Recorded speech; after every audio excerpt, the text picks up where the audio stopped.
The New Delhi World Book Fair has reached its final day, but the excitement at Bharat Mandapam shows no signs of slowing down. On its 8th day, visitors flooded the halls, queued up at book stalls and attended a lively schedule of discussions showcasing India's rich literary, cultural and creative diversity.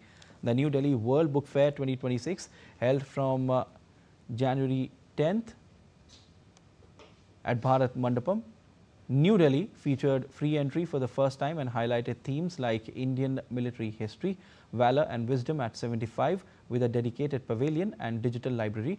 Guest of honor country this year is Qatar, while Spain is the focus country. With over 3,000 stalls and 2 million visitors, the fair provided a massive platform for publishers, authors and readers to connect, celebrate literature and engage in meaningful dialogue. See, the young generation, the young parents have become more conscious about, getting the books in front of their kids now. That's a very, very welcome change, especially after COVID. And what I personally see, just look around. So many schools have sent their children for the book fair. So many parents are around here with their little ones, and just exploring the books and buying the books. The trend is back. When the gadgets came, people thought that this trend will get over. And everybody was scared. The publication houses were very scared when the e-books were launched.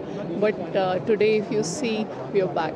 We're back to our traditional forms, and that's exactly, I think, that is what a human touch and the nature, when we combine the nature and the human, it becomes a real good partnership. Since the morning I've been here looking after so many books and the stalls. It's rising on a very high level, I can say for sure, and especially like promoting it on this level at the national level, and it's like a world book fair, so it's gonna rise so much, and it's such a good thing that our youth is focusing on reading books. And it's not just they are when we say that Gen Z is about social media and internet, it's not just they are not confined to that. They are reading books, they are coming out, and especially when we have a new section on children's, like kids section, so that's also a good thing, I think. India is a very promising publishing industry. If you go by statistics, we are third largest publishing ecosystem in the world. And if you go by numbers, we have the largest consumer of this publishing ecosystem, with a very large number of academic education framework that we have, in terms of more than 300 million students that we have. So largely I see that growth of publishing in India is very encouraging.